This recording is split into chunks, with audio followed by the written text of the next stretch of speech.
All right, check this out. Look at this road. Look at this guy. Who is this guy?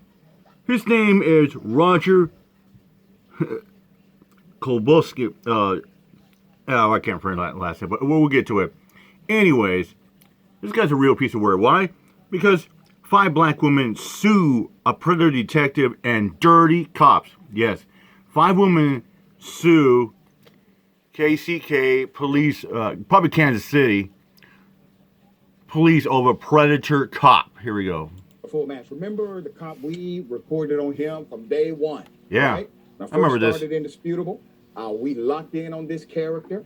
Said he was a bad actor, a bad detective, had a string of horrible incidents in his background. Finally, he did get arrested, and now he's being sued by the women he violated. So a group of black women are suing Roger Golubski.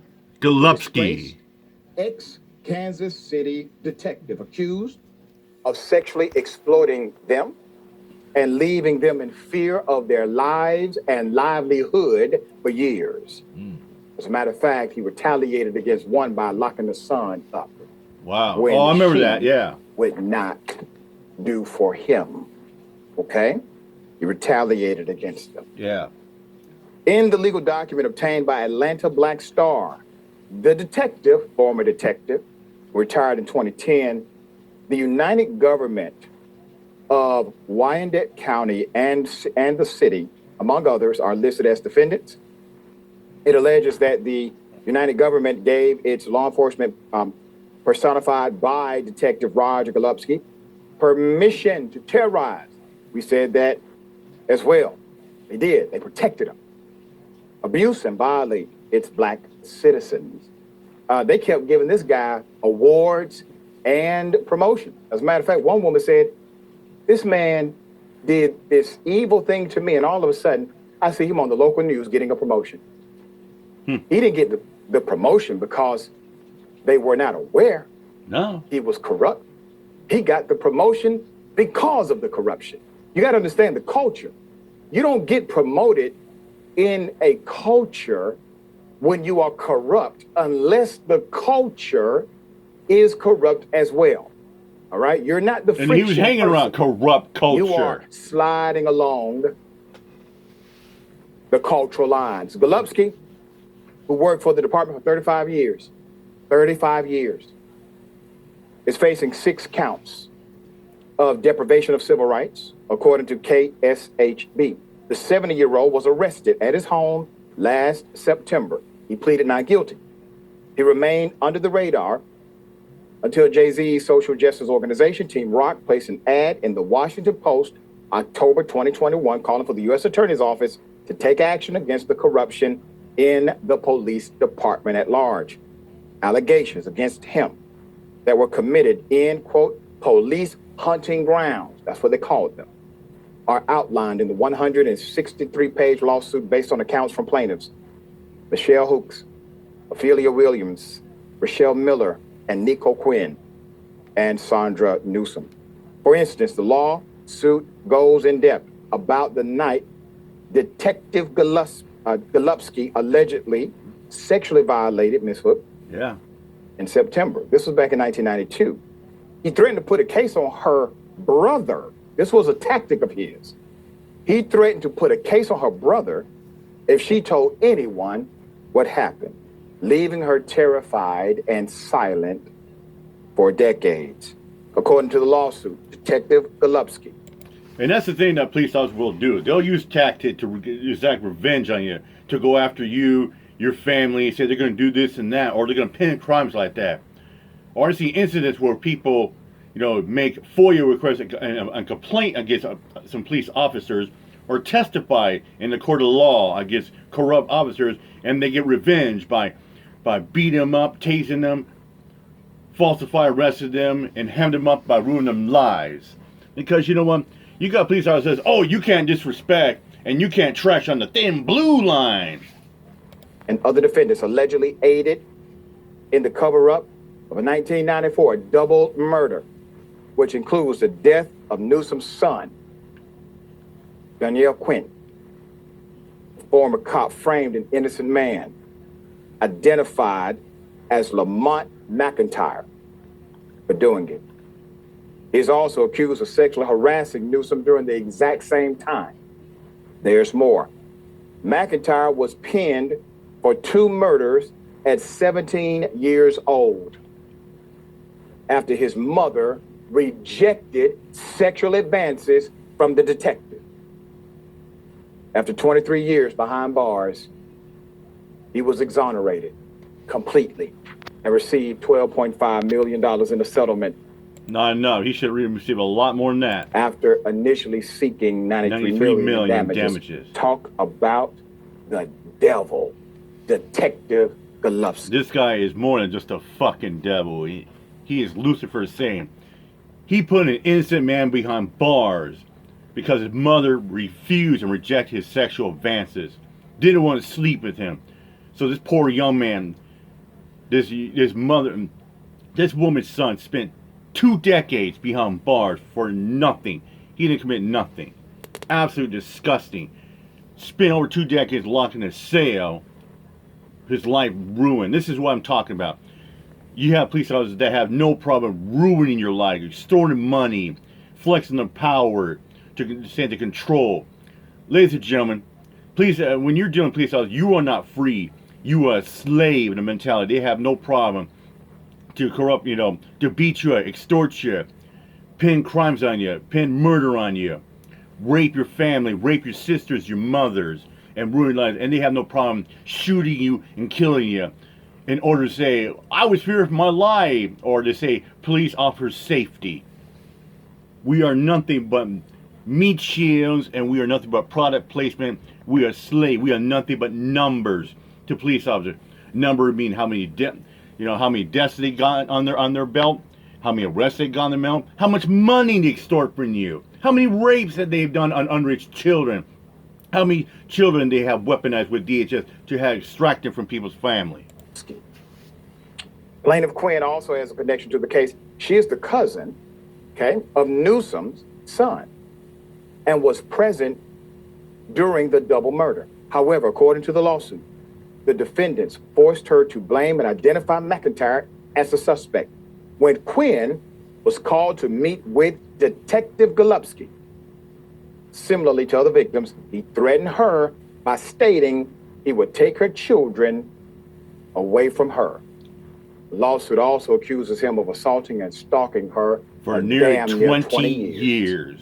Real dirtbag. He continued to receive promotions. In Williams' case, Golubsky allegedly used his authority to repeatedly sexually violate Williams following the arrest of her sons.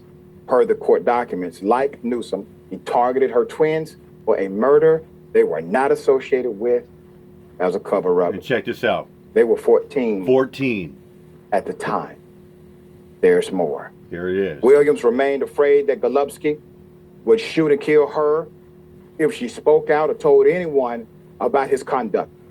The lawsuit stated, even after her sons were sent to prison, Williams remained afraid that Detective Golubsky knew people in prison and could have her sons hurt. And that's another thing as well, too. Oh, yeah. Don't you think for a second that police officers, they can hook up with correctional officers and they can get a hold of an inmate, especially one that's a confidential informant, a snitch that can do, that they can have somebody put close to the cell. If somebody goes in the yard, in the range, they can come out here, find that person and say, oh, there it is right there. That's the person. They can, they can get a little lead like that and they can really do some damage on them in the range of the yard. Don't think for a second that police officers and COs are buddy inmates. People, we always talk about, about prison politics, and you stick your own race, you don't kick with the man, you don't snitch. Well, yeah, there are bona fide snitches, but where they at? Protective custody. Oh, yes. This fear continued to today. In 2002, Miller was strong-armed into a 19-hour interrogation about a father's death and allegedly sexually assaulted by 2 other defendants named in the lawsuit, identified as detectives Michael Keel and Clayton By. She was also forced to view her father's unrecognizable charred corpse and asked by detectives if she had a sexual relationship with him according to the filing. Talk about sick SOBs. Oh, When yeah. we first covered this, we stayed on it until he got arrested. Okay? I don't give a damn that he's 70 years old. He didn't give a damn about children. He didn't give a damn about anyone in front of him. I said, No, he just wanted to make a name. All thing he give a damn was about his paycheck and his protocol and getting his pension. He didn't give a damn. He didn't give a damn about a young man that was 17 years old, spent 23 years behind bars for a crime he never committed.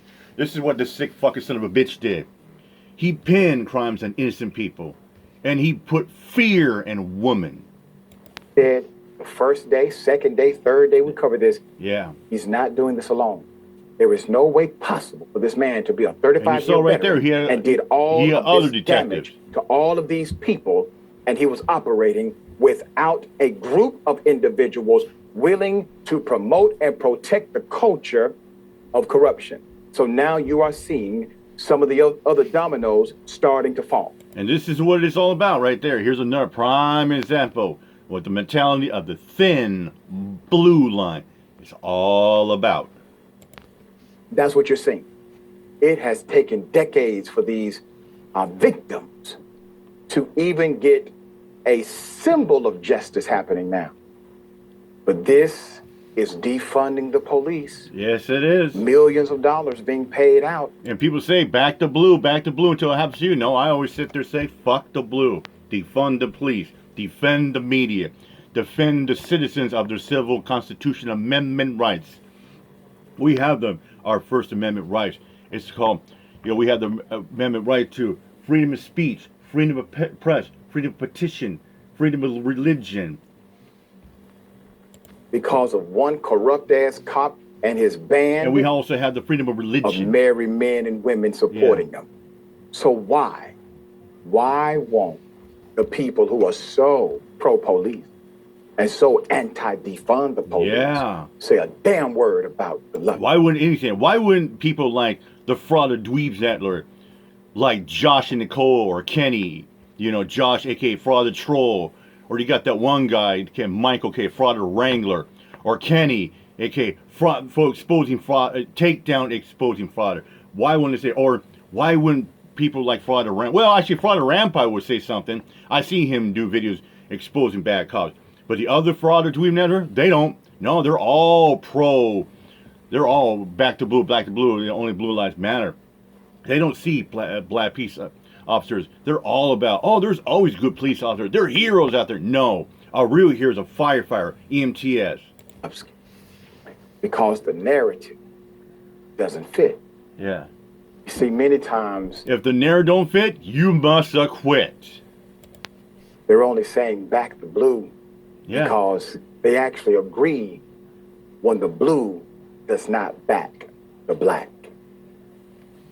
All right, Mr. Mayor. Yeah, just like we say back to blue when we know the people that are wearing the blue uniform don't back us up.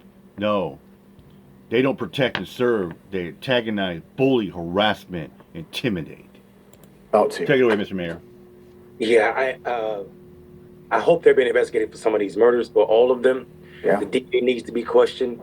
What is the evidence that you had against these kids? And I also want America to think long and hard. What's the difference between this behavior and slave masters, black women back in the day?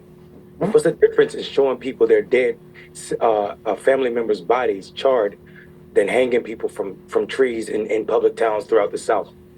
This policing in this manner is modern day Jim Crow, and we can't even get away from it. We can't pretend anymore. This is listening to this story, hearing this story, feeling this story is bothersome that we call this policing in this country. Right, well said. And he was still able to retire. And Yeah. then That's right. Scumbag would still retire, get his pension and whatnot. And like I said, we're not free from the government police officers. We are slave mentality. There is no, in some police officers' mind, you are guilty no matter what. In some police officers, there is no such thing as a victim or, civilian citizen like that. No, in their eyes, everybody is a suspect, and they assume anybody is suspicion. With that said, I'm out here, my job. Peace out.